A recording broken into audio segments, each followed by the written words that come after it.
Saya satu pelatih yang mengatakan jangankan STY, Mourinho yang datang dengan kondisi sekarang tidak akan merubah prestasi tim nasional. Program diaspora ini nggak bisa terus-menerus dilakukan. Kita harus membenahi ke dalam. Itu di setiap lampu merah di semua kota Malang itu ada tulisan RD out. Di semua, jadi kalau saya bawa mobil ngerem gitu RD out, nanti lampu merah lagi RD out gitu.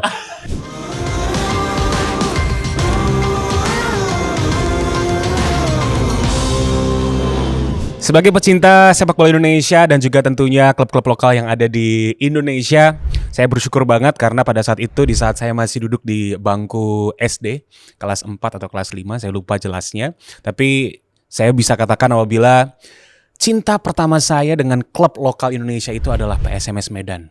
Dari itu, saya ngikutin terus tuh PSMS, saya pada akhirnya PSMS berjumpa dengan Sriwijaya FC di final Liga Jarum tahun 2007. Dan PSMS kalah, ada 2 gol yang menjadi penentu dari Sriwijaya bisa mendapatkan gelar juara. Ada gol dari Kit Kayamba Gams dan juga Zarahan Kelangar dan selebrasinya usai sudah.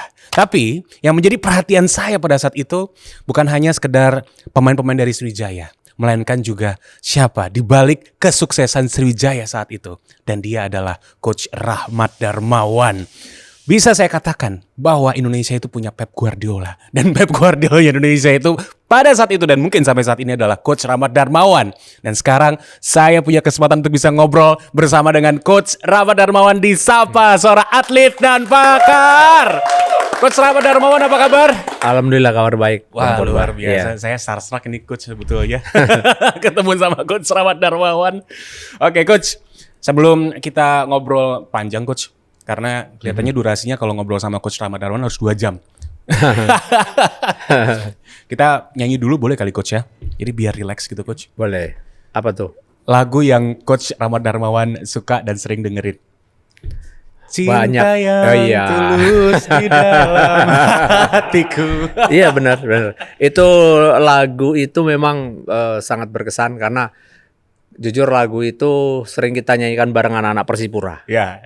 Dan itu maksudnya tuh lagu alunan cinta kebersamaan kita gitu loh ya, bersama Persipura waktu itu. Dan itu yang bisa merubah psikologi pemain dari tegang kemudian mereka rileks di ruang ganti pakaian. Itulah dengan Persipura tuh lagu itu. Betul, dan itu kan juga sebetulnya adalah salah satu cara yang sederhana tapi pada akhirnya bisa untuk menyatukan unit yang ada ya, Coach ya. Refnya boleh lah Coach. Karena saya jarang banget denger Coach Rahmat Darmawan di setiap podcast itu nyanyi gitu. Lagunya gimana? Semua yang ada padamu, oh membuat diriku tiada berdaya. Jadi emang Persipura yang buat saya nggak berdaya waktu itu. Oh, akhirnya berhasil nih. Ini baru pertama kali di podcast Coach Rahmat Darmawan menyanyi sepenggal lirik ya dari lagu yang jadi favorit dari Coach Rahmat Darmawan. Coach, lagi disibukkan apa nih akhir-akhir ini setelah kan kemarin sempat menangani Indonesia All Star ya di Piala Presiden. Tapi kalau untuk aktivitas yang saat ini tengah menjadi rutinitas dari Coach Rahmat Darmawan apa? Oke, kebetulan pasca saya tidak lagi sebagai head coach di Barito waktu itu, saya memang disibukkan dengan berbagai aktivitas masih sekitar sepak bola. Yang pertama pasti fun game.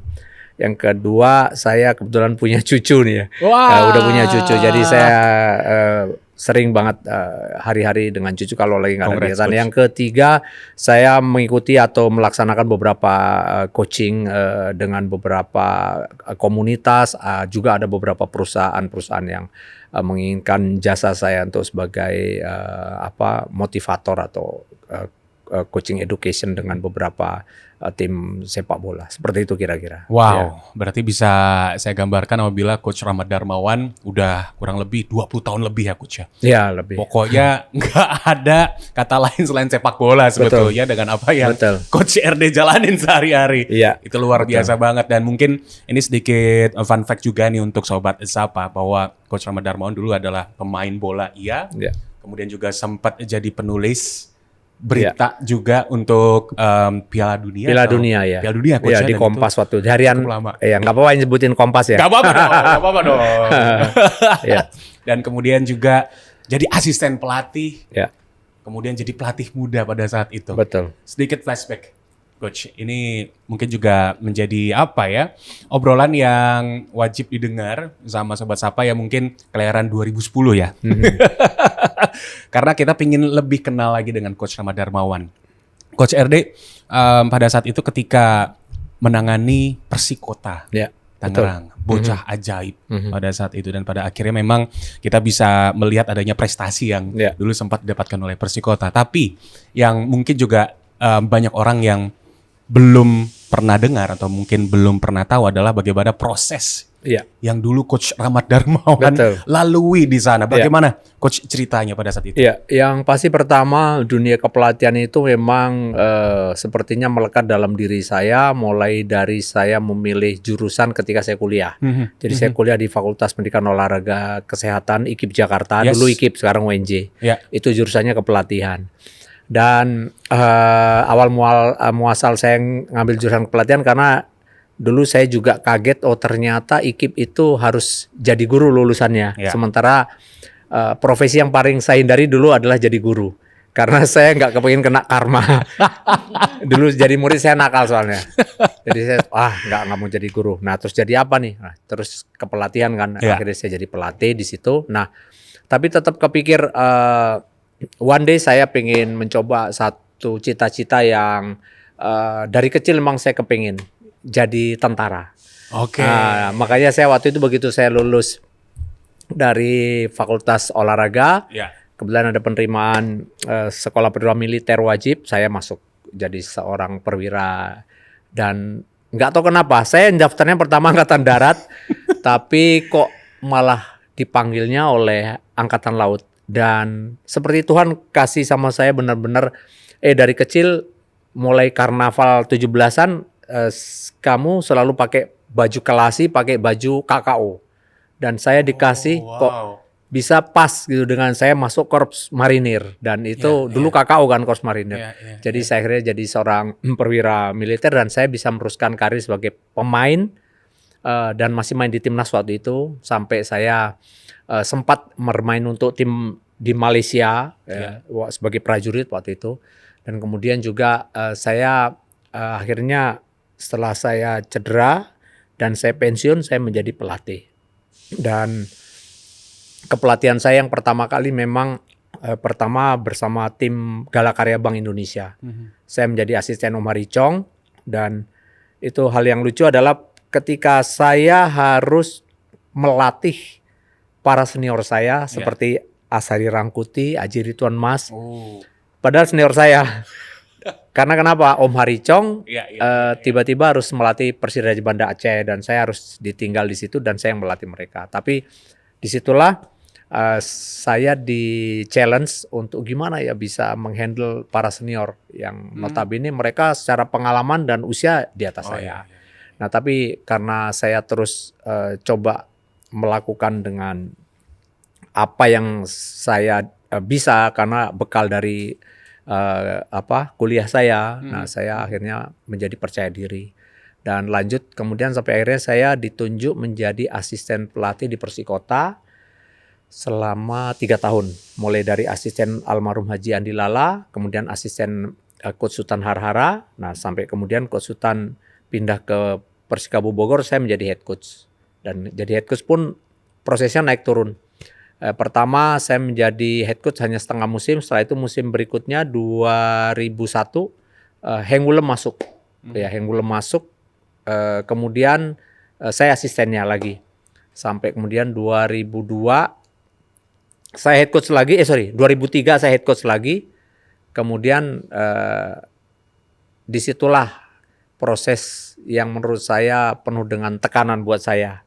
Ya, sampai ternyata menjadi seorang head coach itu begitu berat beban yang harus dipikul ya. Tidak mudah ya. Tidak mudah. Beda kalau pemain tim kalah, yang nanggung ada banyak kawan-kawan yang lain. Tapi pelatih ketika dia kalah, dia akan katakan sama para pemain, ini bukan kekalahan kalian, ini kekalahan saya. Disitulah satu beban berat yang saya pikul sampai akhirnya saya harus didampingi psikolog loh. Ya, selama hampir 1 musim. Dan itu disiapkan oleh Bapak Wali Kota, Pak Tamrin waktu itu, menyiapkan psikolog khusus untuk saya. Karena proses itu memang membuat saya benar-benar stres. Dan gejalanya mirip sakit jantung sampai berapa kali ya. Oh, pernah saya jatuh, benar-benar jatuh itu di pertandingan di Lampung, di hotel. Saya pikir, ini saya kena jantung. Saya bawa ke Harapan Kita, di treadmill, di semua dicek, nggak ada masalah. Pindah lagi ke rumah sakit dekat rumah, ya di Lipo, sama tidak ada masalah dokter bilang. Jadi memang saya stres. Jadi sampai seperti itu.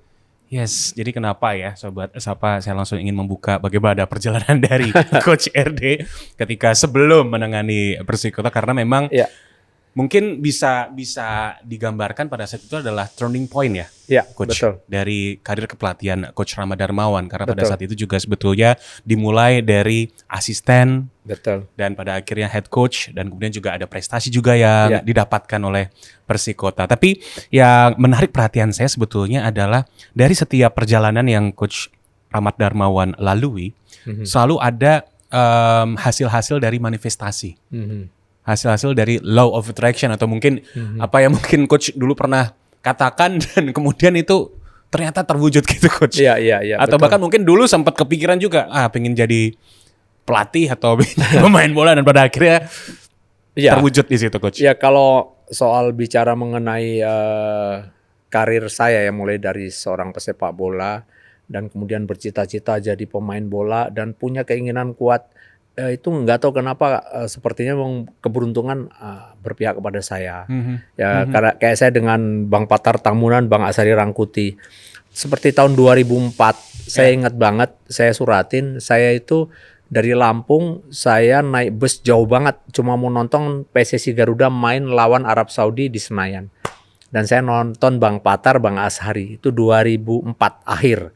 2005 saya langsung main bareng Bang Patar, Bang Ashari satu tim di Persija. Jadi kayak mimpi. Jadi cepat sekali ya saya bisa mencapai posisi ada di situasi seperti ini gitu loh. Nah, itu hal yang menurut saya kemudian memotivasi saya untuk bisa berkarir dengan lebih baik lagi, dan ya saya bersyukur proses itu bisa berjalan dengan baik, dan saya juga beruntung. Saya mungkin di tim nasional saya mengalami posisi sebagai pemain inti itu justru pada tahun 93. Dulu saya banyak main cadangan. Kecuali under 23 saya inti.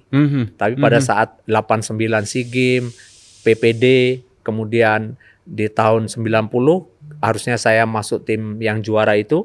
Tiba-tiba saya harus masuk pendidikan militer. Absen 1 tahun. 92, nah di situ mulai saya inti. Menjadi pemain nasional. Jadi sebenarnya nggak lama saya jadi inti pemain nasional itu 92, 93, 94. Dan di situ saya merasakan satu proses bagaimana transformasi posisi yang saya lakukan. Mulai dari main striker, sulit ngalahin Ricky Yacob kan. Saya pindah lagi ke winger kanan. Sampai akhirnya pertama kali kita main dengan formasi 3-4-3 atau 3-5-2. Saya dipasang di wing back kiri, dan itu yang membuat saya bisa main inti di SEA Games, di Piala Asia dan World Cup, pre-World Cup waktu itu. Ya, berarti dulu bisa dinilai Coach RD versatile ya. Ya. Di mana aja bisa, tapi pada akhirnya cocoknya di left back. Di gelandang. Oh, di gelandang. Iya, tapi inti di timnas justru di wing back kiri, karena dulu ya wing back kiri pertama kali dikenalkan itu. Memang dia satu posisi yang membutuhkan endurance baik lah ya. Jujur dulu karena saya dari mulai kuliah itu hari-hari makanan saya itu semua cabang olahraga, atletik, renang, belum lagi bela diri, semua saya ikuti gitu. Jadi fisik saya sangat terlatih. Jadi kalau ada latihan tes Cooper test, Balke test gitu, saya pasti kalau ada Ali Sunan, baru saya kalah. Kalau ada Rocky Putire saya kalah. Tapi kalau nggak ada mereka berdua pasti saya nomor 1. Tapi kalau ada Ali Sunan nomor 1, Rocky Putire nomor 2, saya nomor 3. Wow. Ya. Jadi memang butuhkan satu energi yang ekstra di posisi wingback Iya. dengan formasi baru waktu itu. Yes, bahkan juga saya kalau main fun football ya, sebetulnya saya menghindari posisi left back atau right back karena itu capek banget. Ya, capek. Harus naik turun ya, udah berasa seperti main basket, Betul. main futsal ya Coach RD.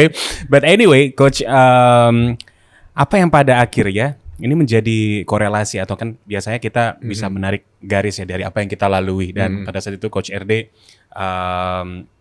kuliah iya, Ya. kemudian juga angkatan laut juga iya, Ya. dan di sepak bola. Dari kekayaan ilmu yang pada akhirnya Coach RD dapatkan pada saat itu, Ya. apa yang akhirnya Coach bisa merasakan bahwa oh ada garis yang sama nih sebetulnya dari yang Coach RD jalanin pada saat itu. Betul. Iya. Saya bilang perjalanan hidup saya akhirnya sangat linier dengan apa yang kemudian saya lakukan. Karena ketika dengan Persikota saya melalui satu fase yang saya butuh pendekatan dengan berbeda sampai disiapkan psikolog. Kemudian 2004 itulah puncak full karir saya bersama Persikota.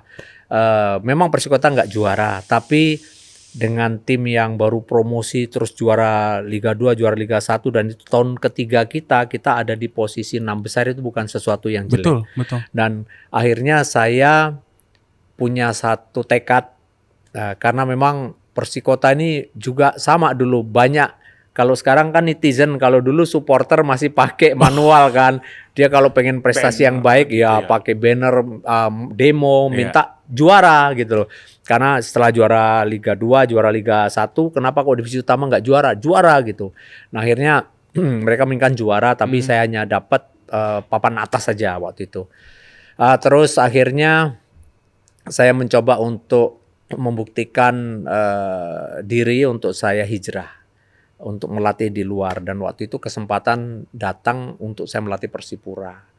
Dan jadi saya bisa merasakan pertama kali saya harus melatih justru di luar Tangerang itu di satu provinsi yang terjauh. Merantau tapi langsung yang jauh ya. Dan itu akhirnya membuka pikiran, mata saya, hati saya untuk belajar bagaimana menghandle sebuah tim sepak bola dengan segala dinamika yang luar biasa saya dapatkan berbeda dibandingkan dengan di Persikota.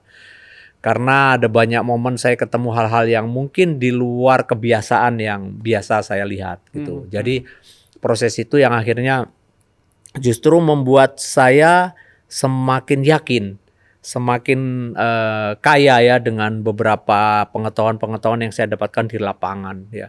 Akhirnya saya bisa yang dulu pendidikan militer benar-benar terasa, oh inilah sekarang nih saya merasa ini sangat penting banget ternyata menghadapi situasi dan kondisi yang seperti ini.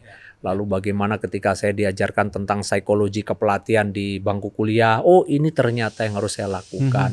Dan itu saya bisa, maaf ya, saya tidak sombong tapi saya bisa implementasikan dengan sangat luas di Persipura pertama kali tim itu. Nah karena proses itu panjang, 3 bulan pertama itu sama kayak aduh hopeless saya, hopeless nih gitu.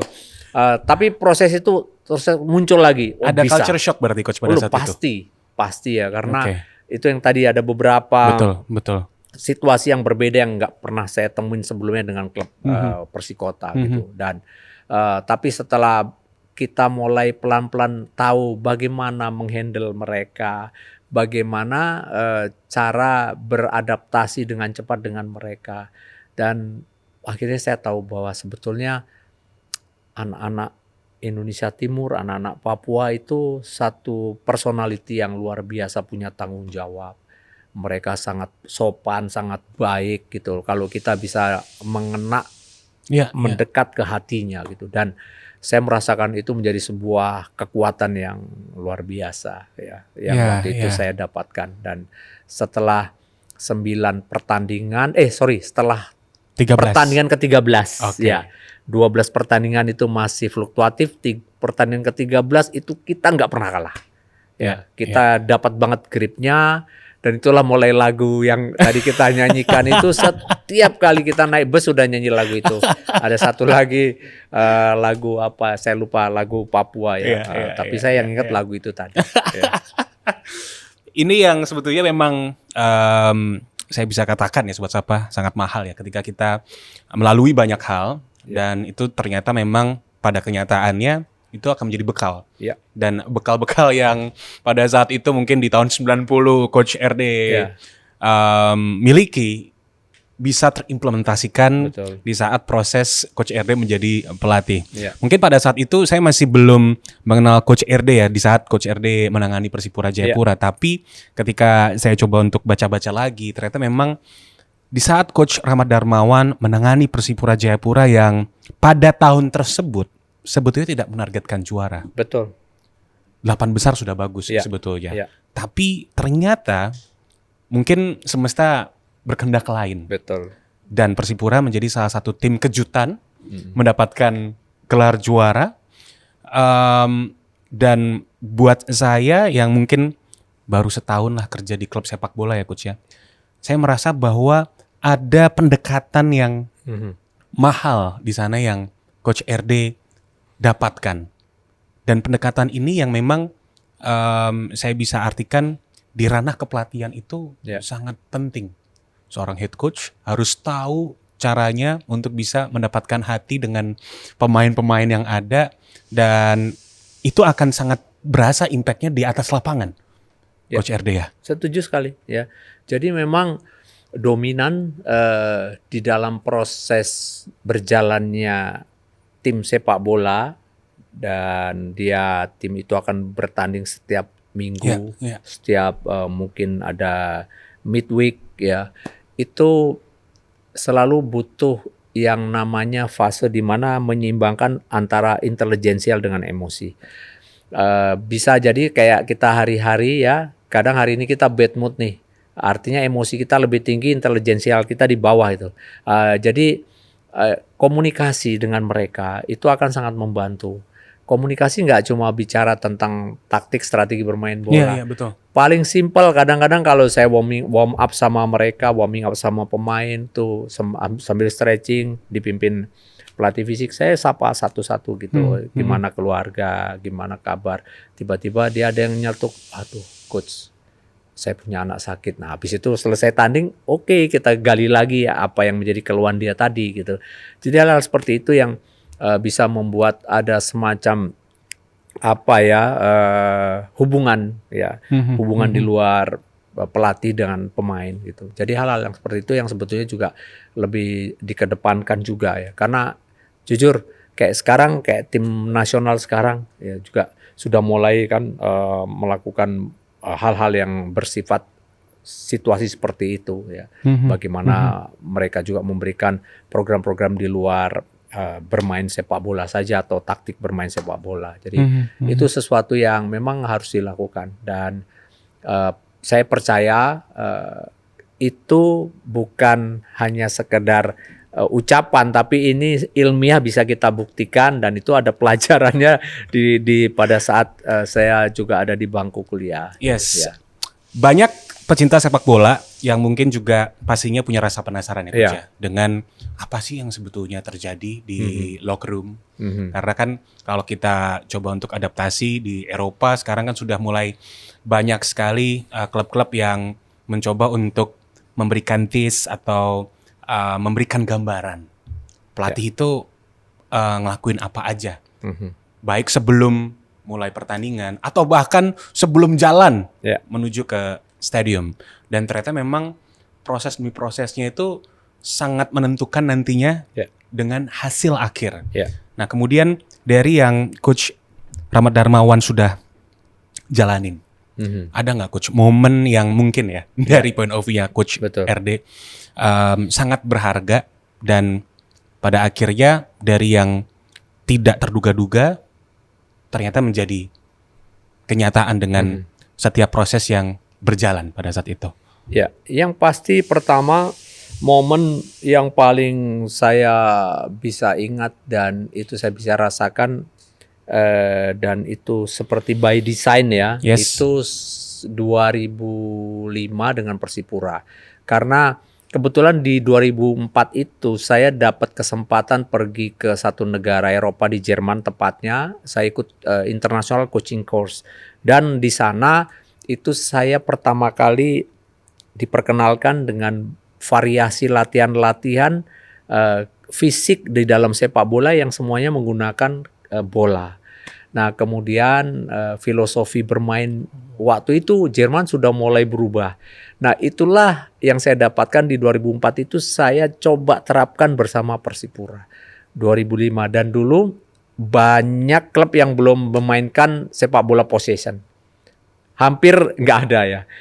Mereka situasional lah ya. Mungkin ada beberapa 1-2 yang sudah melakukan, tapi secara intens enggak. Tapi itu terus yang saya kenalkan, possession play kepada tim Persipura. Mungkin kalau masih bisa ngelihat videonya kita final lawan Persia, bagaimana kita ada satu momen sampai 1 menit lebih kita menguasai bola tanpa bisa direbut lawan, itu ada momen itu ada. Dan kemudian sama lanjut di 2007 bersama Sriwijaya FC, momen yang tadi disebutkan, kita bisa dapat double winner dari Copa Juara, terus ketemu lagi di lawan PSMS, main di stadion yang sekarang Jala Harupat. Betul. Ya, itu partai usiran ya, dan itu menurut saya juga momen yang luar biasa. Yang terakhir adalah ketika saya juga mendapatkan beberapa momen yang indah lah. Ada banyak semua momen indah, nggak harus menjadi juara, tapi bagaimana proses membangun tim yang begitu susah, termasuk ketika saya megang Arema. Itu juga ada challenge tersendiri ya, Coach? Wah, luar biasa. Kita di pre-season kalah di Piala Gubernur, itu di setiap lampu merah di semua kota Malang itu ada tulisan RD out. Di semua, jadi kalau saya bawa mobil ngerem gitu RD out, nanti lampu merah lagi RD out gitu. Jadi mereka menuntut kita menang. Ya, sementara Piala Gubernur waktu itu sebetulnya ajang pre-season yang saya sebetulnya menolak tadinya, karena tim belum siap gitu loh, masih latihan banyak strength training di situ, belum fase untuk kita uji coba, tapi dipaksa karena memang masyarakat menginginkan cepat ada pertandingan gitu waktu itu. Nah, akhirnya kita kalah di final, di demo habis-habisan, tapi akhirnya dengan komunikasi yang bisa kita gali bersama mereka gitu ya, saya jelaskan mengenai proses membangun tim, Aremania bisa menerima itu dan terus lanjut. Tapi akhirnya ya nggak jelek hasilnya, kita runner up. Betul. Ya runner up kita waktu 2012 ya. Waktu itu Persipura lagi hot-hotnya banget ya, Coach? Persipura ya nomor 1, kita nomor 2. Ya.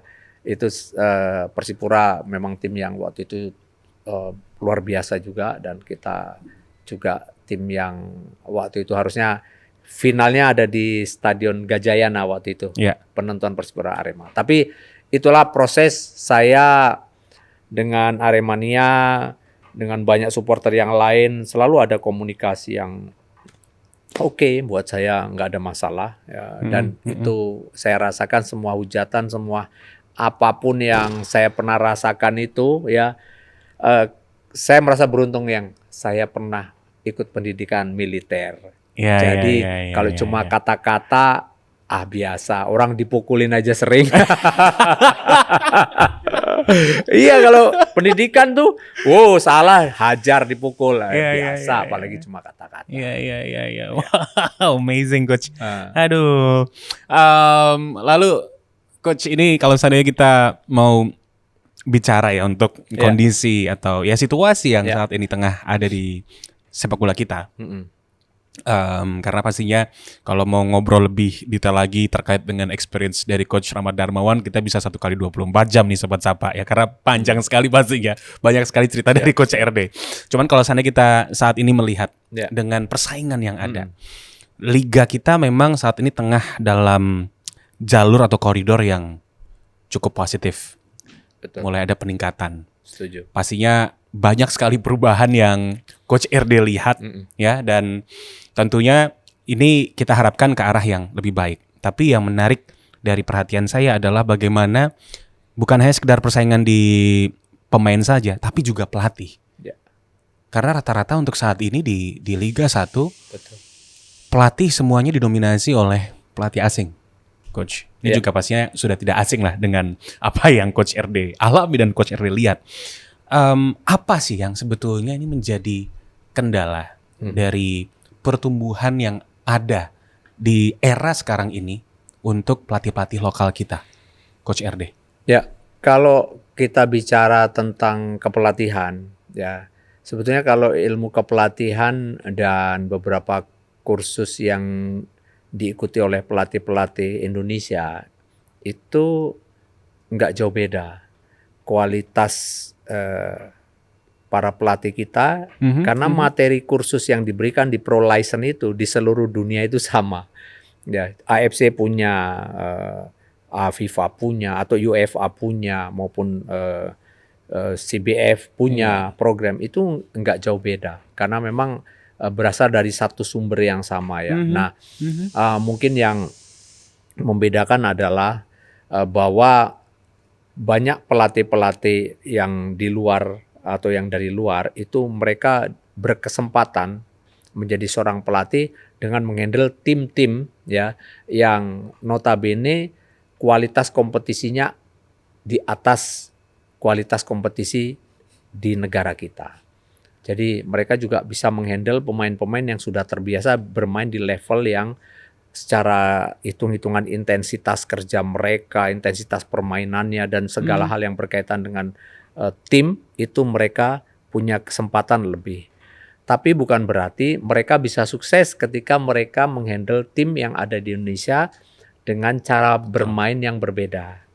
Intensitasnya tidak seperti apa yang mereka tangani selama ini. Jadi sebetulnya kesempatan itu bisa saja datang dan pergi.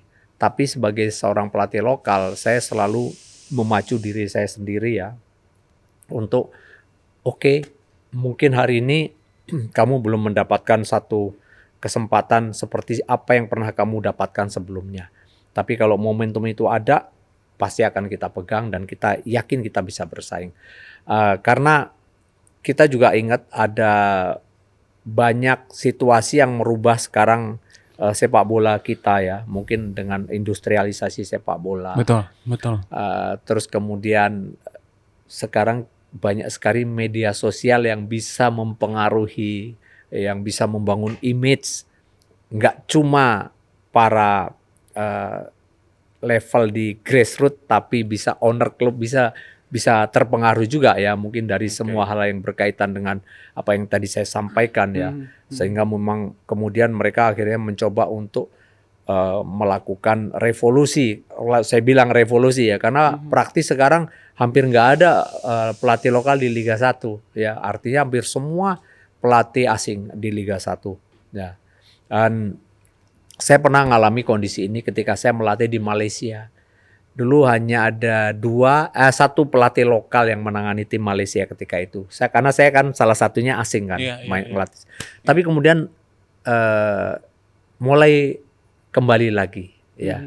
Jadi kita ikuti saja kondisi ini. Yang paling penting adalah pelatih tetap terus menjaga motivasi, menjaga eksistensinya, bekerja dengan baik, bekerja dengan jujur, itu penting untuk kita berasa di satu level yang satu hari kalau kita diberikan kesempatan lagi, kita ambil peluang itu. Jadi kalau saya sih menganggap hari ini mereka bisa dominan ada di Liga Indonesia ya, karena memang ada sebuah kepercayaan besar yang ditaruh di pundak mereka oleh para owner klub di Indonesia.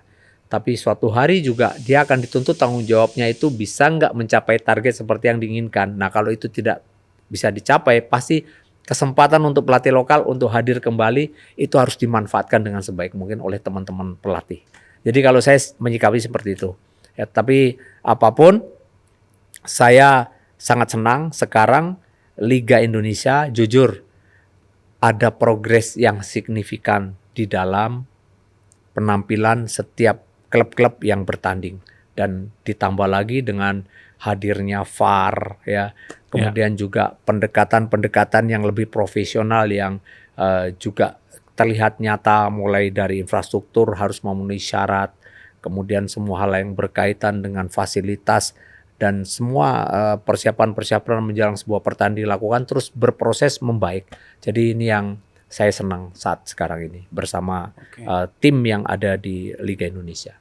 Oke, jadi kalau seandainya untuk persaingan di pelatih, dari jawaban Coach Rama Darmawan kita bisa simpulkan apabila itu adalah sesuatu yang sebetulnya pure atau murni ya cycle of life ya.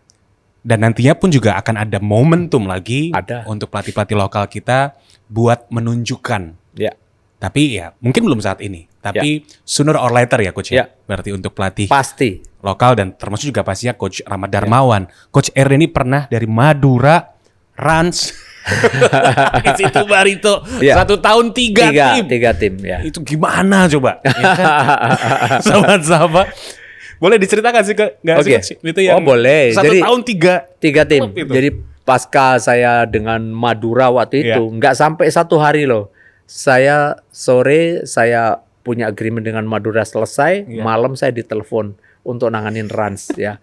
Terus dengan Rans ketika saya sudah selesai dengan tugas saya ya, saya malamnya lagi ditelepon. Kita habis perayaan lolos Liga 1 bersama Rans di Bogor. Saya ditelepon untuk bergabung dengan Barito. Saya ketemu sama ownernya Barito di rumah beliau ya. Dan malam itu juga bayangkan jadi nggak ada jeda 24 jam dan untuk menyelamatkan Barito waktu itu dari degradasi ya. Dan ya alhamdulillah. Itu zaman bubble ya Coach ya? Iya bubble di Bali. Di Bali ya? Ya, dan alhamdulillah kita nggak degradasi. Jadi memang itulah selalu akan ada drama di sepak bola karena nggak cuma kita bisa membawa tim juara, tapi bisa menyelamatkan tim nggak degradasi itu luar biasa lebih berat ternyata perasaannya. Lebih berat daripada kalau nggak juara kan paling meleset dari 1 ke 2 atau ke 3 gitu. Tapi kalau degradasi itu ukuran hidup dan mati. Iya, itu lebih tegang. Ya. Itu keringat jagung bercucuran itu pasti iya. Di setiap pertandingan itu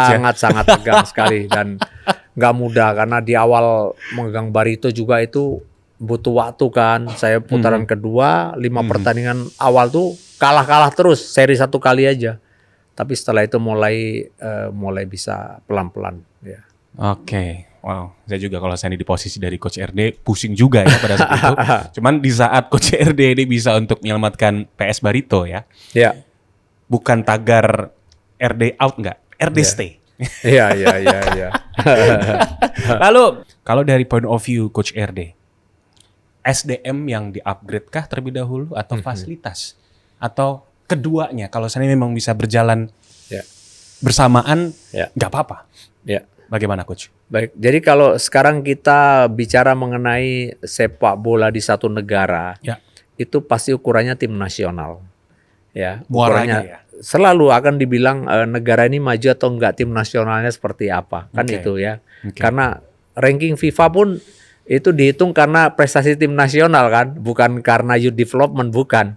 Nah, oleh karena itu program akselerasi yang sekarang suka tidak suka dibuat oleh federasi, oleh PSSI ya, itu pasti akan membantu proses akselerasi kita menuju negara yang ranking FIFA-nya otomatis terdongkrak naik ya. Dan saya berharap malah tadinya bisa 2 digit jangan 3 digit. Kalau sekarang kan 118 ya. Nah, jadi saya pengennya berharap mudah-mudahan bisa 90 atau berapa. Karena kenapa? Itu nanti akan membantu sekali para pemain-pemain asal Indonesia menjadi perhatian khusus ketika masuk ke wilayah Eropa. Nah, kalau sekarang kan masih dipandang sebelah mata, lu masih 100 sekian. Ini yang pertama. Kemudian yang kedua, memang ini tidak bisa terus-menerus. Ya, program diaspora ini nggak bisa terus-menerus dilakukan. Kita harus membenahi ke dalam. Pembenahannya apa? Yaitu harus kita fokus kepada youth development. Youth development itu apa saja sih elemennya? Menurut saya yang pertama ya penyiapan sumber daya manusia, kepelatihan, coaching education. Ini penting ya. Karena kenapa? Karena ketika kita mau melatih para calon pemain sepak bola Indonesia, pelatih harus mengerti ini usia berapa yang akan saya latih, apa materi yang akan saya berikan. Pendekatannya berbeda Coach. Berbeda, setiap usia itu beda ya. Kemudian yang kedua, coaching education sudah ya. Yang kedua adalah infrastruktur. Infrastruktur sangat penting. Kenapa? Karena untuk memberikan latihan kepada pemain muda jangan menjadi sebuah handicap ketika nanti dia mendapatkan lapangan yang tidak memenuhi syarat, sehingga setiap apa yang diberikan di dalam sepak bola modern, latihan sepak bola modern, bagaimana harus satu sentuhan bermain tidak bisa dilakukan karena kenapa lapangan jelek, dia harus kontrol bola, dia harus passing. Nah, akhirnya dari habit itulah nanti terbiasa ketika dapat lapangan bagus pun pemain harus kontrol bola. Jadi kenapa itu pentingnya ya, lapangan juga harus menjadi sebuah hal yang diperhatikan, infrastruktur ya. Kemudian mereka nggak bisa cuma begitu saja berlatih, mereka harus difasilitasi untuk berkompetisi. Karena kenapa? Untuk ada di level senior ya, pemain usia 14, 16, 18 harus matang nih di kompetisinya. Sehingga ketika dia nanti main di senior, dia udah tahu kok seperti apa taktik bermain. Karena tim nasional nggak ada TC jangka panjang. Tim nasional itu kan main cuma latihan 4 hari bertanding, 5 hari bertanding. Dan selebihnya apa? Dia dapetin di proses ini. Mereka sudah betul-betul diisi penuh ketika mulai usia dini sampai dengan usia remaja. Dan proses ini harus dilalui dengan sabar. Nggak bisa buru-buru. Dan jangan juga ketika ada kegagalan dianggap tim nasional senior, kemudian merubah sistem yang menurut saya sudah jalan dengan baik. Karena kenapa? Contoh, Indonesia punya Villanesia. Villanesia itu nggak jelek loh. Betul. Kalau orang selama ini mengkritik apa sih filosofi sepak bola Indonesia, karena mereka belum baca. Jadi mungkin kalau udah baca dia tahu loh. Villanesia itu proses bagaimana memperkaya skill individu pemain untuk kelak menjadi sebuah pemain yang siap secara individu untuk dijadikan sebuah tim yang sangat mengerti dan paham tentang apa-apa yang dibutuhkan dalam taktik bermain. Jadi berproses. Nah, jadi apanya yang jelek? Menurut saya nggak ada yang jelek. Nah, tapi jangan juga terus kemudian ini dijudge, ini sesuatu yang salah ketika tim nasional senior kalah. Ini belum sampai sana. Karena ini baru nih, ini baru banget ini loh. Villanesia ini baru beberapa tahun terakhir gitu loh. Ini sabar. Nah, ini maksud saya kita nih harus sabar kalau mau nunggu proses ini. Nah, kalau yang mau buru-buru proses apa? Itulah proses diaspora. Kita menuju akselerasi untuk menguatkan tim nasional kita supaya kenapa? Supaya nanti pemain generasi muda ini terbantu dengan proses yang sudah dijalankan dengan proses akselerasi timnas tadi. Ketika mereka bisa siap dengan segala hal yang berkaitan dengan skill dan kemampuan bermain sepak bola, nah difasilitasi dengan tim nasional yang baik, yang mereka bisa bisa bermain di negara-negara lain yang punya kualitas lebih bagus. Karena kenapa? Karena ranking FIFA kita sudah 2 digit. Kita sudah siap untuk bermain di sana. Jadi betul. semua ini harus dipandang secara positif. Jadi jangan kita pilah-pilah, wah ini salah, enggak. Kalau saya selalu mencoba untuk mengambil sesuatu yang positif. Apakah program diaspora salah? Enggak. Saya ketika STY pertama kali mau melatih ke Indonesia, saya satu pelatih yang mengatakan jangankan STY, Mourinho yang datang dengan kondisi sekarang tidak akan merubah prestasi tim nasional. Dan itu sudah dibuktikan loh. STY 2 tahun nggak bisa buat apa-apa dengan kualitas yang kita punya. Tapi STY begitu mulai terlihat. Kenapa? Setelah ada pemain diaspora dimasukkan, pemain-pemain yang lain dimasukkan. Karena memang kenapa? Akhirnya kualitasnya kan beda. Nah, jadi dia bisa mengupgrade kemampuannya juga. Jadi itu yang saya maksudkan. Jadi jangan salahkan apa yang dilakukan, tapi kita berpikir positif terhadap proses yang sekarang ini lagi terjadi. Jadi yang nomor satu adalah youth development itu sesuatu keharusan, tapi harus sabar. Jangan belum apa-apa nanti di-cut ganti program lagi. Itu yang saya maksudkan. Sabar. Betul. Butuh waktu ya. Karena itu nggak cuma hanya sekedar 1 tahun, 2 tahun. Oh iya. Sebetulnya kan kalau untuk kita mau berbicara tolak ukur usia sepak bola di Indonesia itu paling tidak blueprint itu untuk 3 tahun.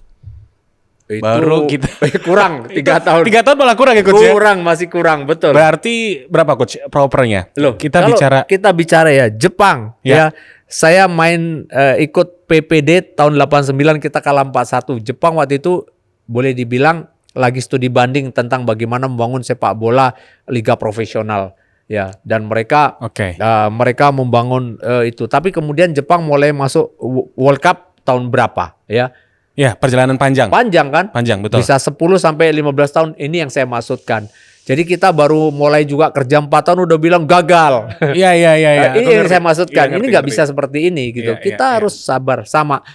Kita mungkin kebiasaan instan dari dulu ya. Jadi semuanya nggak perlu. Dia maunya cuma ketika saya megang, saya menjabat sebagai Pak Gubernur, saya harus menjadi juara nih tim saya. Nah itu yang menurut saya salah.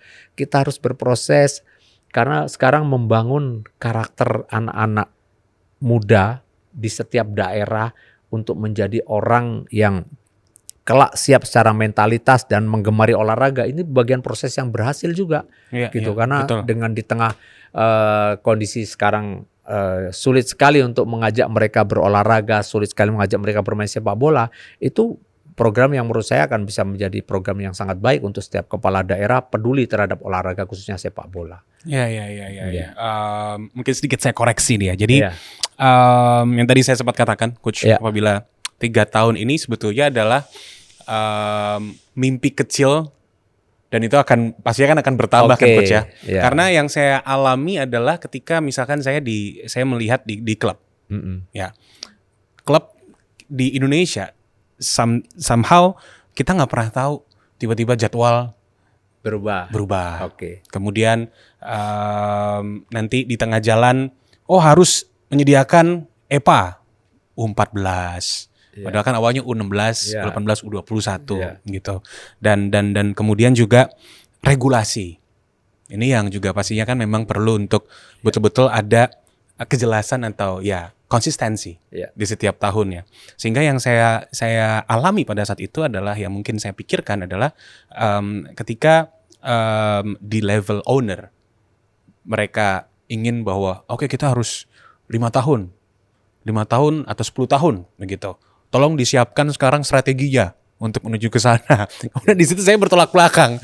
Saya merasa bahwa sebentar, jangan 10 tahun dulu karena kita juga butuh semuanya bisa terintegrasi. Dan targetnya mungkin kalau seandainya kita mau short term 3 tahun dulu. Tapi kan kembali lagi ya, kadang kan memang dari atas maunya apa sih sebetulnya? Gitu. Mau juara kah? Atau mau ada another business yang mau di-create seperti itu. Sehingga kalau saya melihat di kondisi sepak bola saat ini, prestasinya memang terlihat dari tim nasional. Tapi kan memang yang saat ini mungkin kalau dari point of view saya, Coach, yang saya tunggu itu adalah yang lain-lainnya nih. Gitu. Karena timnas kita saat ini kita menuju ke 2 digit secara ranking.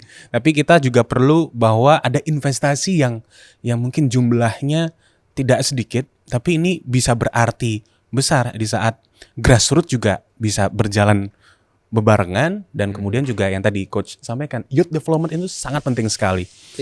Karena kita akan melihat regenerasi bukan hanya sekedar 5 tahun, 10 tahun, tapi kita bisa tahu Jepangnya 100 tahun menuju juara Piala Dunia kan, Coach. Dan sementara untuk Indonesia itu yang memang saat ini kita ada di proses ke sana. Jadi memang sekali lagi proses tengah berjalan sekarang, dan kita lihat ya sekarang hasil dari proses yang sebetulnya belum sempurna itu sudah bisa kita lihat ya.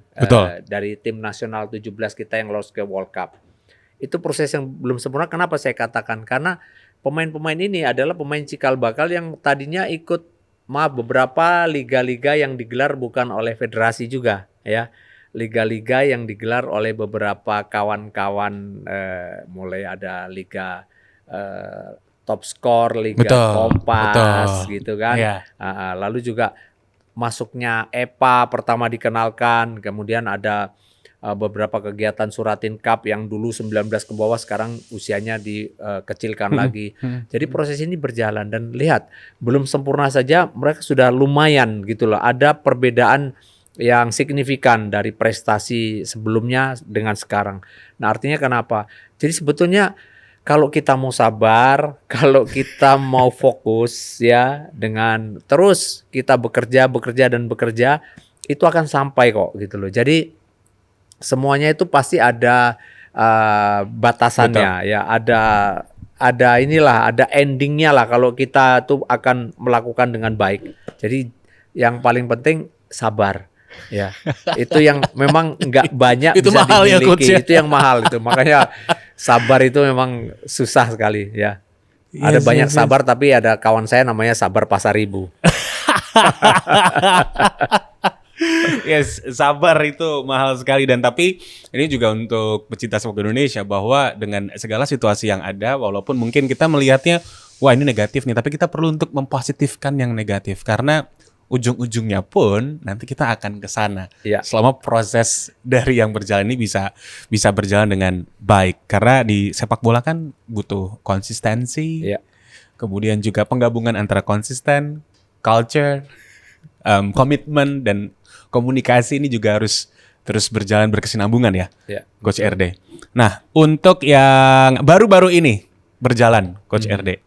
Kemarin kita baru aja menikmati Piala Presiden Oh ya. 2025 dan Coach RD terpilih untuk menjadi pelatih di sana, Coach. Untuk menangani Indonesia All Star. Betul. Bagaimana Coach RD menilai Piala Presiden pada saat itu? Karena kan kalau kita lihat dari pesertanya berkurang nggak, Coach, ya, dibandingkan dengan beberapa tahun sebelumnya. Ini hanya ada kalau untuk dari Liga 1 Persib, Arema, dan juga Dewa United.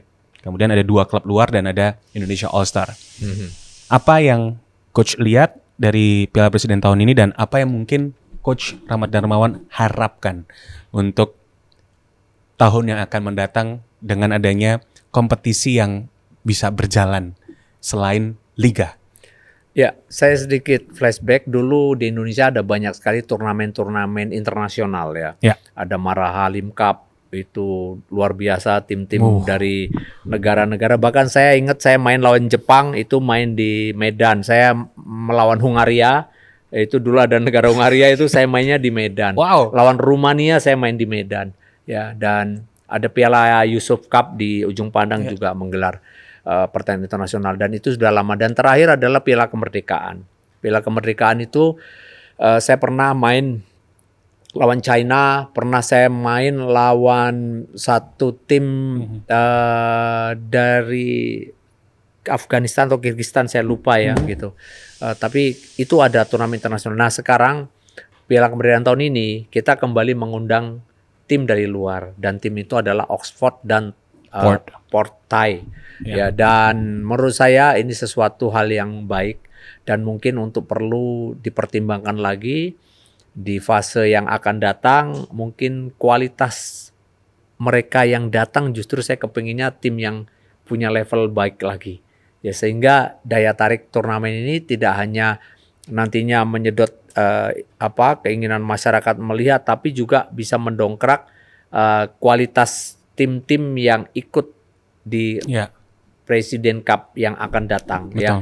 Contoh sekarang penting loh, artinya kita akan main lagi bersama tim-tim yang punya kualitas bagus ya, karena itu bagian dari kita mengasah kemampuan kita untuk kita berani atau belajar challenge dengan mereka ya, dengan tim-tim dari Eropa yang walaupun kita sering ketemu dengan mereka yang punya postur-postur tinggi di kompetisi domestik ya, tapi melihat mereka satu tim bermain itu pasti akan berbeda ya, pasti berbeda bagaimana cara mereka bermain dengan satu sistematis yang mungkin bisa kita bandingkan secara langsung ya kemarin bagaimana Oxford bermain ya, dan ini sekali lagi akan bisa menambah wawasan bagi para pemain-pemain kita. Dan kalau kita kemudian melihat terwakilinya Indonesia dengan Persib sebagai juara, Arema sebagai juara bertahan Presiden Cup, dan Dewa sebagai runner-up kompetisi liga, menurut saya itu juga bukan suatu pilihan yang salah ya, karena memang mereka layak sebagai juara bertahan ya. Arema harus diundang, Persib juara masa enggak, runner-up kan biasanya selalu ikut serta. Lalu kemudian untuk tim liga yang lainnya terwakili Indonesia All Star, dan ini pertama kali diikutkan dalam Presiden Cup kali ini. Dan kemarin juga menurut saya memang kalau kita bicara apakah ini sudah mewakili, enggak sebetulnya ya, karena kita jujur ada banyak klub yang juga keberatan mengirimkan pemainnya ya, karena memang kita juga nggak bisa menyalahkan klub karena ini kan proses persiapan di pre-season sebenarnya ya, sehingga banyak klub-klub yang juga masih pengen membangun chemistry mulai dari awal dengan pemain-pemain baru mereka, dengan pelatih baru mereka. Ada klub-klub yang juga beranggapan, oh program saya masih berbeda, saya masih strength training, ini kan sudah masuk dalam fase uji coba gitu. Jadi itu hal-hal yang saya bisa mengerti, saya bisa maklumi, sehingga memang kemarin Indonesia All Star itu diwakili oleh beberapa pemain-pemain yang memang ya mereka punya kualitas, tapi memang kalau dibilang mewakili seluruh liga yang ada di Indonesia juga enggak gitu loh. Tapi ini sesuatu hal yang positif yang harus bisa diterima, bahwa Indonesia All Star ini mewakili kompetisi Liga Indonesia. Dan mau tidak mau mereka harus mau menunjukkan eksistensinya sebagai pemain yang terpilih oleh para pemirsa untuk mewakili mereka di satu event yang ketemu dengan tim-tim yang sudah mapan, yang sudah sangat siap sebelumnya. Jadi ini sesuatu yang baru, dan saya sih mengapresiasi hal ini, dan mungkin perlu di musim yang akan datang atau di next, mungkin bahkan juga perlu dipertimbangkan bahwa juga tidak hanya mengakomodir ya pemain-pemain bintang dari lokal player saja, tapi juga bisa dikolaborasi dengan pemain-pemain asing yang memang mungkin disertakan, tapi mungkin juga jumlahnya juga harus ada pembatasan supaya kita juga bisa lebih memberikan kesempatan kepada pemain-pemain kita. Yes, sedikit bisa untuk dideskripsikan Coach Rahmat Darmawan waktu kemarin ketemu sama pemain-pemain Indonesia All Star. Jadi apa yang mungkin Coach RD lakukan pada saat itu untuk menjahit chemistry yang memang kan secara waktu kan itu sebetulnya cepet banget kan Coach. Tapi apakah memang Coach RD lebih ke santai, enjoy the moment, tapi ini juga bisa menjadi persiapan untuk ke liga. Jadi pesan-pesan apa yang mungkin pada saat itu juga Coach sampaikan ke mereka? Oke, saya ingat sekali kebetulan kita persiapannya tuh hampir 6 hari lah ya, 6 hari. Tapi datangnya kan ada yang H-3, ada yang H-2 gitu kan. Tapi dari awal saya sampaikan bahwa kalian datang ke sini jangan dibuat sia-sia. Kamu harus memberikan satu arti untuk performan kamu, tidak hanya di Piala Presiden, tapi performa kamu dipersiapkan untuk menuju kompetisi bersama klub kamu yang baru atau klub kamu yang lama. Karena ini penting. Nah, caranya apa? Caranya setiap kesempatan latihan maksimalkan dengan kamu kerja semaksimal mungkin. Karena penting untuk pemain mendapatkan intensitas yang tinggi di dalam proses menuju kompetisi akan dimulai di masa persiapan itu. Itu yang saya katakan. Kemudian yang kedua, kamu ini terpilih mewakili ya para pemilih atau voters ya, sehingga kamu punya tanggung jawab yang besar untuk menunjukkan performa kamu harus maksimal. Jangan kamu main asal-asalan, karena nanti akan menjadi cemoohan, akan menjadi hal yang kurang baik karena Anda semua dipilih di sini oleh para voters, oleh para netizen, oleh orang yang suka bola, yang penggemar sepak bola Indonesia. Kemudian yang berikutnya saya sampaikan juga kepada mereka, untuk mencapai satu level permainan yang optimal, kamu harus bermain dengan rileks, dengan kamu bisa mengeluarkan kemampuan kamu. Nikmati semua sesi latihan dan pertandingan dengan rileks, dengan enjoy. Maka kamu akan mendapatkan apa keinginan kamu di dalam pertandingan seperti yang nanti akan kamu inginkan. Terus tapi di satu sisi saya juga harus menyiapkan satu taktik bermain yang efisien. Karena waktunya kan singkat. Betul. Ya. Nah, kemudian karena beberapa batasan-batasan yang ada, kemudian akhirnya saya mengambil satu langkah, kira-kira tactical game plan apa yang akan saya lakukan menghadapi tim ini dan sebagainya. Nah, akhirnya kemarin itu jujur kita lawan Oxford di babak pertama memang pemain kelihatan sekali kan, ya masih shaky kelihatan dia ada shock itu, kaget ya, sehingga banyak dasar-dasar teknik bermain sepak bola yang biasa dia mainkan dalam latihan bagus jadi agak hilang, tapi setelah 20 menit baru dia menemukan jati diri mereka. Oh ya, gitu, udah mulai percaya diri lagi. Dan ada gol juga ya. Ya, babak kedua mulai kelihatan lagi lebih baik lagi. Jadi hal-hal seperti itulah kenapa saya katakan penting untuk kita melawan tim-tim dengan kualitas yang lebih baik lagi. Yes, dan ya tentunya memang kita harapkan agar yang tadi disampaikan oleh Coach RD nanti juga bisa untuk terimplementasikan dengan adanya Presiden Cup. Sudah baik, tapi mungkin juga kita ingin nantinya klub-klubnya mungkin ada yang jauh lebih tinggi lagi ya Coach ya. Betul. Karena kita juga bisa belajar dari mereka. Betul. Namun juga secara peserta juga mungkin bisa bertambah lagi, tapi dari klub-klub liga kita juga pastinya, karena itu experience yang cukup baik sebelum liga dimulai. Tapi satu lagi yang pastinya kalau menurut saya yang saya rindukan adalah adanya Copa Indonesia lagi kayak dulu. Betul sekali. Ya, tentu kita semua merindukan Piala Indonesia seperti dulu bisa digelar kembali sehingga akan menambah jumlah pertandingan dan juga menambah menit bermain untuk pemain-pemain yang mungkin dengan adanya regulasi pemain asing yang bertambah ini bisa diberikan kesempatan untuk main di Piala Copa. Yes. Jadi memang ya biar semuanya bisa teroptimalkan ya Coach. Ya, betul. Apalagi kalau kita bicara pemain muda. Betul. Jadi biar pemain muda juga bisa dapat minute play Ya. di ajang yang mungkin kalau dulu kita ngikutinnya Copa Indonesia, kemudian juga ada Piala Kratindeng dulu. Cuman sekarang masih belum running lagi Coach. Kita harapkan bisa berjalan ya Coach ya. Siap. Dalam waktu dekat. Nah sekarang nggak berasa nih Coach, sudah 1 jam ternyata kita ngobrol. Tapi kita mau main games Coach RD. Kita main games. Jika Coach Rahmat Darmawan menjadi pelatih, lebih nyaman pemain ini Coach Rahmat Darmawan yang pilih, kan biasanya ada klub yang udah ada pemain. Datang mungkin ya udah langsung apa namanya menjalin chemistry secara langsung. Tapi dari pengalamannya Coach RD, ada juga momen Coach RD membentuk dari satu persatu pemain-pemain direkrut begitu. Nah, Coach RD jauh lebih nyaman yang seperti apa? Tentu ya, kalau idealnya adalah ketika kita mau membangun sebuah tim, nomor satu harus ada pelatihnya dulu. Betul. Nah, kemudian pelatih memilih pemain.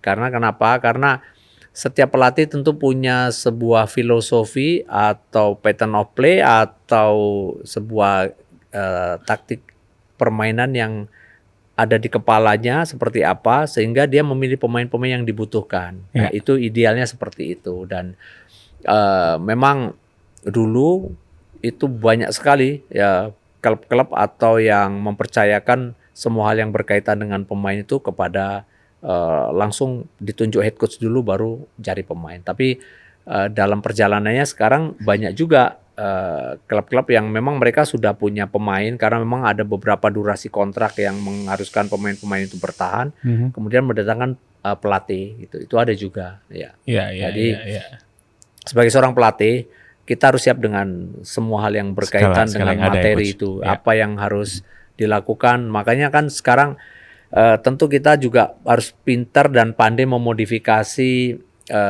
permainan seperti apa yang harus kita lakukan dengan tiba-tiba kita harus mendapatkan materi pemain yang seperti ini. Jadi itu yang tadi kira-kira gambaran saya sampaikan. Jadi situasinya sudah tidak sama dengan dulu ya, dan sekarang kita juga harus pintar mengakomodir apa yang ada di depan mata dan kemudian bagaimana kita beradaptasi dan kemudian mengeksekusi. Cara saya itu. Berarti memang modifikasi diri itu sangat penting sekali dengan modernisasi yang ada ya Coach ya. Termasuk juga di posisi head coach itu bisa di underline ya Sobat Sapa. Dan sekarang Coach Rahmat Darmawan saya berikan waktu untuk memilih pemain 11 pemain terbaik yang pernah Coach Rahmat Darmawan tangani. Selama kurang lebih berapa itu Coach ya? Ya 20 tahun lebih Coach Rahmat Darmawan menjadi pelatih. Mulai dari posisi penjaga gawang. Penjaga gawang ada banyak yang dengan saya, ada Ferry Rotin Sulu, Endro Kartiko, Jenry Pitoy, kemudian Kurnia Mega. Saya pilih yang paling muda deh, Kurnia Mega. Kurnia Mega. The best. Nah, sekarang formasinya mau berapa Coach? Oke, saya main dengan yang sekarang lagi ngetren atau yang modern, yang normal lah, yang 4-3-3 lah ya. 4-3-3 berarti 4 defender. 4 defender. Di belakang saya akan pilih 2 lokal ya. Siapa Ada tuh? Karis Julianto, Karis Julianto. ya, Yoi. sama Molly Lesi yang bersaing sama Jack Combo ini. Ya. Molly Lesi itu Peter Wade sangat suka Iya, banget iya, sama Molly dia karena Lesi. dia cepat ya. Kemudian di bek kanan sama bek kiri. Kalau bek kanan sih saya pernah nanganin beberapa pemain, ada Chris Worabai, ada Ismet Sofyan, dan ada beberapa lagi. Saya milih Ismet Sofyan. Ismet Sofyan. Terus kemudian di kiri, Siapa nih coach kiri coach? Karena banyak di juga coach yang kiri bagus-bagus. banyak ya, ada Isnan Nasuha, Ali. Isnan Ali, Iya. ya. Saya Isnan Ali. Isnan Ya, Ali. Isnan Ali. Oke. Kemudian di gelandang, 3 gelandang. di gelandang itu satu yang holding, ada 2 orang, ada 2 nama yang menurut saya pernah sukses ya, itu ada Lestusen sama Ponario, tapi experience saya coba ambil Ponario. Ponario Astaman. Ponario Astaman. Ya. Kemudian di 2 midfield nomor 8 dan nomor 10-nya saya akan mengambil satu pemain yang asing ya. Yes. Gitu ya. Yes. Saya panggil Zarahan satu ya. Zarahan Keranggar. Kemudian satu pemain lagi saya ambil pemain juga yang luar biasa, Firman Utina. Tapi Iya. sebelum kita menuju ke 3 depan coach, ini Zarahan Keranggar ini memang satu nama yang kalau dulu saya inget, Iya. wah setiap Zarahan bawa bola itu benar-benar sulit banget untuk didapetin Iya, coach. betul, ya. Bagaimana dari point of view coach pada saat itu menangani Zarahan, one of the best attacking midfield pada saat itu coach? Iya, jadi Zarahan itu memang luar biasa. Saya waktu itu membajak Zarahan itu dari Persekabas Pasuruan. Masih dipercaya ya, Iya, dari Perskapas. Pasuruan. Iya. Dia main di sana, masih muda sekali umurnya, 18 menuju 19. Dan kebetulan saya kenal dengan pendeta yang sangat nurut. Zarahan ini nurut sama dia. Pemain gitu. bola juga dulu ya. Saya lewat dia untuk Zarahan ke rumah, akhirnya jalan ke rumah saya. Zarahan ke rumah saya dan saya bilang, kamu harus main ikut ini ya, apa kata pendeta, katanya. Oh iya. Akhirnya dia ikut sama saya ke sana, ke Sriwijaya FC. Jadi itu ceritanya memang ngerayunya nggak bisa langsung, harus lewat Iya. pemain ya. Pemain juga, tapi dia sudah dianggap orang yang dituakan lah, panggilannya pendeta lah gitu, kira-kira gitu. Nah terus mainlah dia untuk Sriwijaya dan memang dia pemain yang luar biasa, yang punya kualitas dan selalu membuat tim itu sangat diperhitungkan, dan dia sukses membawa tim yang dia Betul. main di sana juara ya. Betul. Sriwijaya berapa kali loh juara. Betul. Liga Indonesia ada 3 kali, Liga Indonesia dia pindah ke Persipura, dia juara 3 kali. 3 loh. kali. Ya, dan luar biasa ya. Dan sekarang tuh kalau saya nonton Liga 1 gitu coach ya. Saya ngamatin, rindu banget pemain yang seperti Zarahan di era prime-nya dia dulu gitu. Betul ya, ya. Ada yang mirip-mirip sih sekarang saya lihat di Dewa itu ada mirip ya. iya. Messi Doro. Betul. Itu dia pintar sekali memainkan ritme ya, itu. Ya, jadi ketahuan kan nanti kalau Coach RD jadi pelatih, pemain asing siapa yang mau direkrut sama Coach RD? Salah satunya Messi Doro. Nah, sekarang kita bergeser ke depan Coach RD. Oke, ke depan ada trio maut ya, saya suka ini. Wah, ini trio macan nih jangan-jangan nih Coach ya. Ada Boas, Kayamba sama Greg Nwokolo. Wih. Ya. Boas, Itu 3. Greg, Ya, sama Kayamba. Kayamba Ya. Gams. Ini 3 nama yang pastinya punya cerita di baliknya dari Coach RD. Wah, itu mereka ini orang-orang yang yang hebat ya, orang-orang yang punya karakter berbeda-beda, tapi mereka ketika ada di lapangan mereka seorang profesional. Yes. Iya, Greg Nwokolo itu bandel, tapi dia sangat profesional. Ya, Boas sama bandel, tapi di lapangan dia profesional. Dia figur yang menjadi panutan. Saya suka sih pemain-pemain yang seperti itu karena Ya, saya sering dibilang, oleh nyari pemain yang baik-baik aja. Kalau nyari pemain yang baik, kita nggak usah nyari pemain bola, Cari kita di seleksinya di pesantren. pesantren. Iya, pasti ada dinamika loh pemain. Maradona hebat, tapi dia Betul, oke, betul, agak betul. degil lah gitu. Betul. Karena ya itu tadi, itu sebenarnya challenge-nya buat pelatih sepak bola di situ. Sama kayak Begams ya. Wah, kalau kayak memang itu contoh ya. Yes. Saya dulu cerita ngambil Kayamba itu lucu. Jadi saya ngambil rencana bukan Kayamba yang saya ambil, striker. Saya diliatin video nonton pertandingan Kice, klubnya Kayamba. Nah, Kice saya nyari strikernya, saya lihat strikernya, tapi kok saya malah tertarik sama pemain yang bermain di posisi nomor 10. Waktu itu Kayamba main di belakang striker. Dia second striker ya? Iya, dia dulu second striker. Waktu saya lihat videonya itu ada 2 video saya nonton. Terus saya langsung bilang sama agennya, saya nggak mau yang itu, saya mau dia. Coach, dia bukan striker murni, dia pemain nomor 10 dan umurnya sudah 34 waktu itu. Enggak, saya bilang saya milih dia. Akhirnya dia datang dan supporter mulai ramein Rahmat ngumpul ke pemain gaek katanya, karena ada Karis Yulianto, ada Renato Elias waktu itu, terus Kayamba lagi ditambah, ngapain orang tua-tua dikumpulin katanya. Tapi begitu Kayamba dites, mulai endurance test, mulai speed test, Itu best ya coach. semuanya nomor 1. Iya, semua anak-anak muda lewat semua sama dia. Iya loh, Dan dia lifestyle dia itu sangat luar biasa. Dia ngatur tidur dia ngatur makan dia, nggak mau Olahraga sembarangan. juga. Dia semua yang berkaitan dengan strength training dia lakukan luar biasa dan disiplin sekali. Itu yang menjadi atmosfer yang begitu bisa ditiru oleh pemain-pemain yang waktu itu ada di Sriwijaya FC. Iya, salah satunya Karis Yulianto juga ya coach ya. Karis Yulianto. Jadi terpengaruh juga untuk dia Betul. bisa nurunin Iya. weights-nya. Akhirnya jadi kapten timnas lagi setelah absen 2 tahun. Ya. Betul. Dan kalau untuk saat ini yang Coach RD bisa lihat, yang mungkin mirip punya kepribadian yang sama dengan Sekarang kayak Begams. Sekarang pemain sekarang ya itu mulai mengarah ke sana ya. Saya senang lihat bahkan satu pemain yang dulu bandel banget. Saya ngomong sebut aja orangnya juga pasti nggak marah kok, Hamka Hamzah. Itu bandel banget. Tapi dia sekarang disiplin banget untuk yang berkaitan dengan menjaga kebugaran fisik dia. Setiap hari dia di gym. Setiap hari. Artinya dia tahu bahwa kebutuhan seorang pesepak bola itu apa.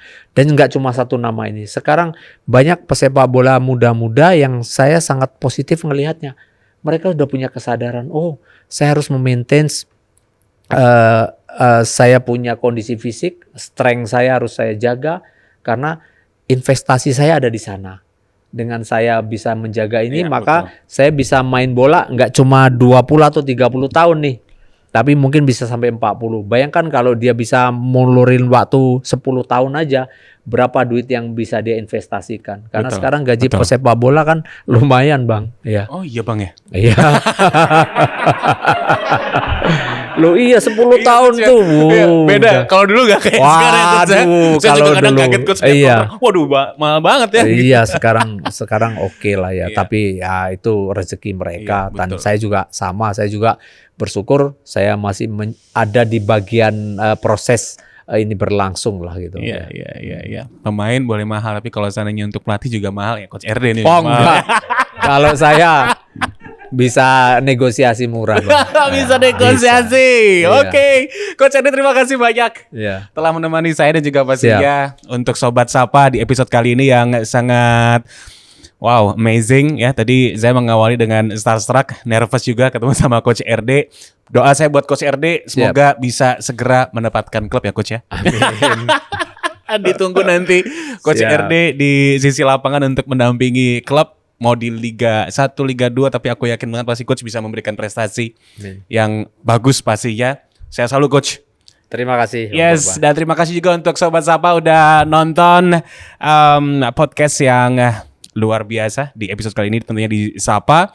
Dan tentunya saya juga ingin mengucapkan terima kasih untuk our sponsor Furniture Loista. Empuk ya coach ya, enak ya. Iya dong, Loista. Gak terasa.